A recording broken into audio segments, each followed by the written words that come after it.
Hello everyone, welcome to my channel. स्वागत है आप सभी का मेरे यूट्यूब चैनल नर्सिंग गाइडेंस में। तो आज हम लोग देखेंगे जीएनएम के फर्स्ट ईयर का सब्जेक्ट एनाटॉमी एंड फिजियोलॉजी को कि इसमें क्या पढ़ना है, कितने चैप्टर्स है। ठीक है, तो इसका जो इसमें मेनली हम लोग को ह्यूमन बॉडी के बारे में पढ़ना है और उसके सिस्टम्स के बारे में पढ़ना है। ठीक है, तो ह्यूमन बॉडी में टोटल 11 सिस्टम्स होते हैं। ठीक है, तो एक एक करके हम लोग सिस्टम्स को देखेंगे। तो इसमें जो पहला सिस्टम आता है ये आता है इंटेग्यूमेंट्री सिस्टम। ठीक है, तो इंटेग्यूमेंट्री सिस्टम में क्या क्या कंपोनेंट्स आता है ये देख लेते हैं। तो इसके कंपोनेंट्स में hairs, nails, sweet gland and oil gland आता है। ठीक है, और इसका इमेज आप लोग मेरे स्क्रीन पर देख सकते हैं। ठीक है, अब चलिए देखते हैं इसके फंक्शंस के बारे में कि इसका फंक्शन क्या है।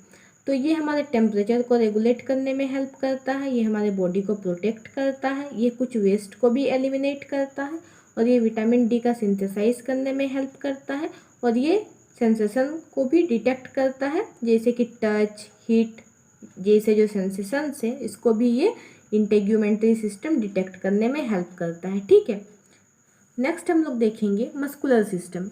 तो मस्कुलर सिस्टम के कंपोनेंट क्या क्या है देख लेते हैं। तो कंपोनेंट्स में आता है मसल्स, मेनली मसल टिश्यू। ठीक है, इसका इमेज भी आप लोग मेरी स्क्रीन पर देख सकते हैं। अब हम लोग देखेंगे इसके फंक्शन। तो फंक्शन में है कि स्टेबलाइज बॉडी पोजीशन, ये हमारे बॉडी पोजीशन को स्टेबलाइज करता है। जनरेट हीट, ये हीट जनरेशन में हेल्प करता है, जैसे कि अगर किसी को फीवर हो जाता है तो उस केस में जब उसके बॉडी में सिवरिंग होता है तो सिवरिंग में क्या होता है, मसल मूवमेंट होता है, और मसल मूवमेंट होने के कारण हीट जनरेट होता है। ठीक है, ये हमारे बॉडी का ओन मैकेनिज्म है। ठीक है, नेक्स्ट है आपका मूवमेंट। तो ये मूवमेंट जब होता है बॉडी में तो उसमें भी मसल्स बहुत इंपॉर्टेंट रोल प्ले करते हैं। ठीक है, नेक्स्ट हमारा है स्केलेटल सिस्टम। तो स्केलेटल सिस्टम के कंपोनेंट्स भी हम लोग देख लेते हैं। इसका कंपोनेंट है बोन, जॉइंट्स और कार्टिलेज। ठीक है, इसका फंक्शन देख लेते हैं। तो इसका फंक्शन है फ्रेमवर्क टू आवर बॉडी, ये हमारे बॉडी को एक स्ट्रक्चर देता है, एक फ्रेमवर्क देता है। ठीक है, नेक्स्ट ये हमारे बॉडी को प्रोटेक्ट करता है, हमारे मूवमेंट में इसका बहुत इंपॉर्टेंट रोल होता है स्केलेटल सिस्टम का।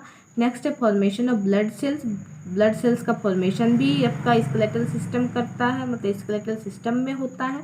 फिर स्टोर मिनरल्स एंड लिपिड्स, ये मिनरल्स और लिपिड का स्टोरेज भी करता है स्केलेटल सिस्टम। ठीक है, अब हम लोग नेक्स्ट देखेंगे नर्वस सिस्टम। ठीक है, तो नर्वस सिस्टम के कंपोनेंट में क्या क्या है, brain, spinal cord, mainly nerves और स्पेशल सेंस ऑर्गन आता है। ठीक है, इमेज आप देख ही रहे होंगे। इसका फंक्शन है जनरेट एक्शन पोटेंशियल, मतलब ये नर्व इम्पल्स जो है वो जनरेट करता है। फिर डिटेक्ट करता है changes in the bodies internal and external environment, body के इंटरनली चेंजेस और एक्सटर्नल इन्वायरमेंट से जो चेंजेज आ रहा है बॉडी में, दोनों को ये डिटेक्ट करता है, और उसके बाद नर्वस सिस्टम रिस्पॉन्ड करता है। तो रिस्पॉन्ड कैसे करता है, बाय मसल कॉन्ट्रैक्शन। ठीक है, या फिर ग्लैंडुलर सेक्रेशन। ठीक है, दो तरह से ये रिस्पॉन्स करता है। नेक्स्ट है हमारा इंडोक्राइन सिस्टम। तो इंडोक्राइन सिस्टम के कंपोनेंट में आपका आता है ग्लैंड्स प्रोड्यूसिंग हार्मोन्स। ठीक है, मेनली आप पिट्यूटरी ग्लैंड के बारे में तो जानते ही होंगे, इसको मास्टर ग्लैंड भी बोला जाता है। ठीक है, इमेज आप देख सकते हैं। इसका फंक्शन है regulate body activity with nervous system. ठीक है, ये क्या करता है, नर्वस सिस्टम के साथ मिलकर बॉडी एक्टिविटी को रेगुलेट करने में हेल्प करता है। ठीक है, नेक्स्ट हमारा है कार्डियोवेस्कुलर सिस्टम, जिसको आप लोग बहुत अच्छे से जानते हैं कि इसके कंपोनेंट में क्या क्या आता है। इसके कंपोनेंट में हार्ट आता है, ब्लड आता है, ब्लड वेसल्स आता है। ठीक है, इमेज आप देख लीजिए कार्डियोवेस्कुलर सिस्टम का। ठीक है, तो इसका फंक्शन क्या है। तो इसका फंक्शन में हम लोग पहले हार्ट का फंक्शन देखते हैं। तो हार्ट का फंक्शन क्या है कि pump the blood through blood vessel. ठीक है, हार्ट क्या करता है, ये ब्लड पंप करता है थ्रू ब्लड वेसल, और ब्लड वेसल क्या करता है, ऑक्सीजन और न्यूट्रिएंट कैरी करता है। ठीक है, इसके अलावा कार्डियोवेस्कुलर सिस्टम का जो फंक्शन है वो है helps in regulate temperature, temperature regulate करने में हेल्प करता है, और regulate water content of body fluid, ये क्या करता है, वाटर कंटेंट को भी रेगुलेट करता है। ठीक है, कार्डियोवेस्कुलर सिस्टम। कार्डियोवेस्कुलर सिस्टम का और एक फंक्शन है blood component defend our body against disease. आप लोग WBC के बारे में जानते होंगे। ठीक है, वाइट ब्लड सेल। तो वाइट ब्लड सेल क्या करता है, वो हमारे बॉडी को डिफेंड करता है डिजीज से। ठीक है, तो ये भी बहुत इंपॉर्टेंट फंक्शन होता है कार्डियोवेस्कुलर सिस्टम का। नेक्स्ट है हम लोग का लिम्फेटिक सिस्टम। तो लिम्फेटिक सिस्टम के कंपोनेंट में आता है lymphatic fluid, lymphatic vessel, spleen, thymus और लिम्फ नोड। ठीक है, तो इसका हम लोग इमेज देख लीजिए लिम्फेटिक सिस्टम का। इसका फंक्शन क्या है देख लीजिए।